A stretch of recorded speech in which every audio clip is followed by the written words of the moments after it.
Hola, ¿qué tal amigos de Tintero Blanco? Yo soy Héctor Justino Hernández y estoy aquí de nuevo para traerles una recomendación literaria. Antes de empezar, quisiera un redoble de tambores. No lo ponga, señor Héctor, por favor no lo ponga. Solamente imaginemos que estamos en un redoble de tambores porque hoy nos toca hablar de uno de mis libros favoritos en toda la vida y también de uno de mis autores favoritos de siempre. El gran Honoré, como le quieran decir, de Balzac.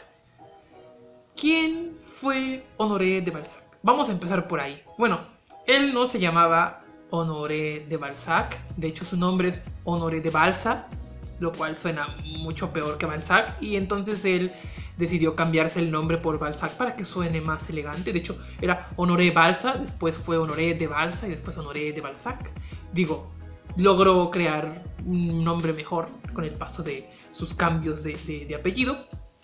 Él fue un escritor francés muy importante, uno de los padres del realismo literario y uno de los padres de la novela como la conocemos en la actualidad. Es decir, pongámoslo así en palabras llanas, sin la obra de Balzac no tendríamos ni las novelas realistas como las conocemos hoy, ni las novelas en general como las conocemos hoy. Él logró combinar de una forma maravillosa tanto las novelas como el realismo en su esencia más grande. Los primeros ejemplos de realismo que hubo ya en el siglo XIX fueron las novelas de Stendhal, ¿no? Rojo y Negro, La Cartuja de Parma, etc., ¿no? Sin embargo, con la llegada de Honoré de Balzac, el género se solidifica y adquiere una expresión que no había adquirido hasta entonces. Después de él vendrán otros grandes autores, ¿no? Vendrá Alejandro Dumas, que es más o menos contemporáneo, vendrá Flaubert, que es un señorón y que él termina de consolidar el realismo con su Madame Bovary, y luego vienen los reformadores como Zola, que hace el naturalismo y etcétera, ¿no? Sin embargo, Balzac fue el escritor que dio un punto de arranque y que le dio la importancia a nivel popular, ¿no? Que debía tener la novela realista, ¿no? Es decir, ya existía novela histórica, ¿no? Ya muy recurrida por Víctor Hugo en Los Miserables, recurrida por Walcott en Ivanhoe, El Cruzado. Sin embargo, Balzac decidió alejarse un poco de las historias históricas, ¿no? Que sí escribió novela histórica, escribió novela fantástica, escribió de todo ese señor, ¿no? Lo que hizo fue hacer una gran obra dentro del mundo aristocrático y burgués de París para hablar de las relaciones entre las personas en París. Comenzó con un libro en el cual tenía una serie de personajes y después descubrió que esos personajes podían aparecer en otras novelas de manera incidental o protagonista. Entonces decidió crear un plan enorme, ¿no? Un plan elefantiástico, monumental, en el cual a lo largo de toda su obra publicada después de eso iba a contar la historia de diferentes personajes y cómo se relacionaban entre ellos.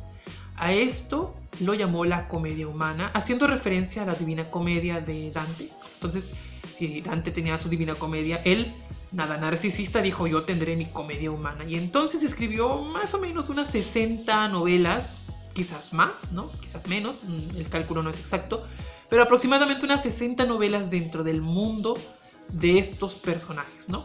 Él tomó modelos de la realidad parisina y de la realidad francesa, desde médicos, aristócratas, pasando por abogados, comerciantes, burgueses, pobres, etcétera, etcétera, etcétera, gobernantes, etcétera.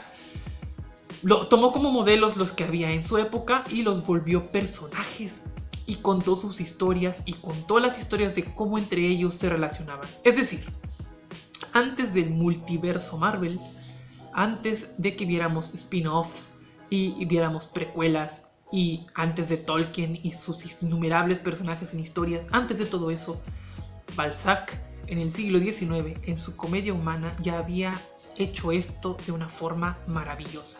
Entonces, en muchas de sus novelas vamos a encontrar personajes recurrentes que en algún momento fueron secundarios y después se vuelven protagonistas, o al revés, personajes protagonistas que reaparecen en otras novelas de manera secundaria, ¿ok?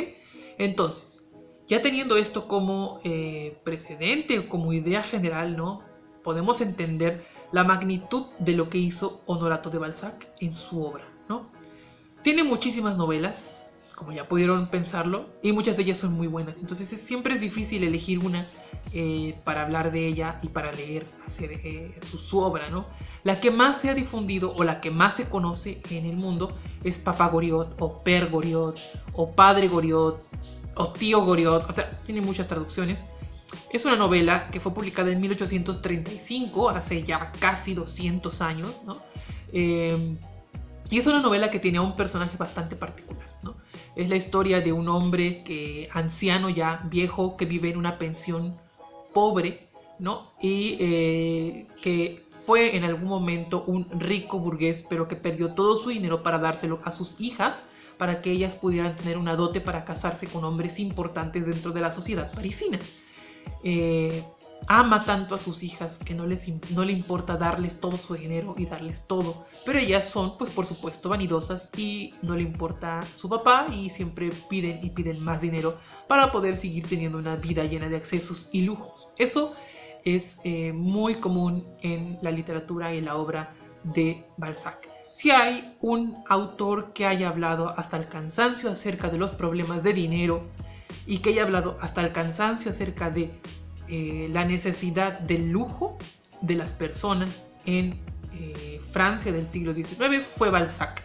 Él hizo un estudio total, desde los vagabundos más austeros hasta las personas más ricas dentro de la nación francesa. Él habló acerca de ellos y de los problemas de dinero que hay en torno a su vida, ¿no? Entonces, en Papá Goriot eso está también presente de una manera muy evidente, y también está presente muchos de sus personajes que se van a repetir en otras obras. Vautrin, por ejemplo, es el villano de este libro, ¿no? De esta novela, ¿no? Aparece también en otras obras, ¿no? También Eugène de Rastignac, que es el protagonista de la novela, digo, a pesar de que habla de Papá Goriot y de su vida, ¿no? Ofreciéndosela a sus hijas, que son pues unas malagradecidas, o eso se dice dentro de la novela, ¿no?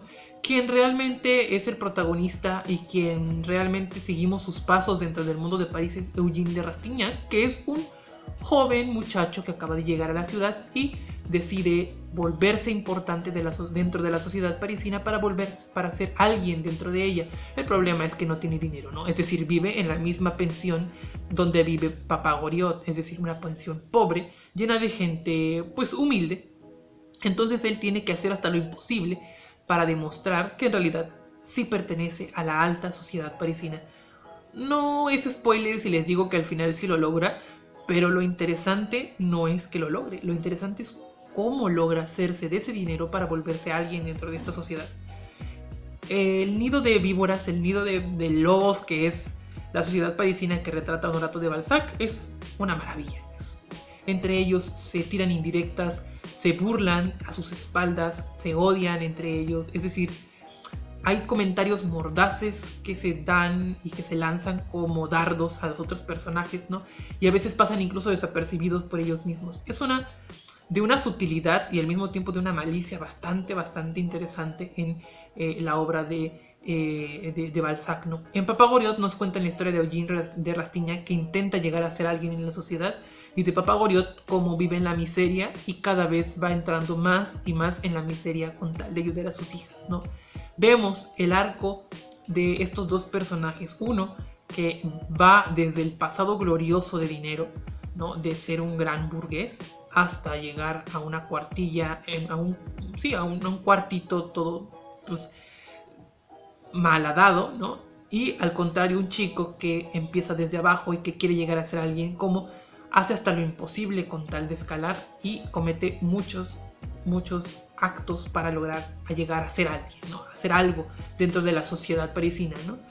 Este contrapunteo entre los dos personajes, uno viejo y caído en desgracia y otro joven y lleno de vitalidad, es lo que hace que la novela se vuelva muy interesante de leer y nos mantenga atrapados todo el tiempo, ¿no?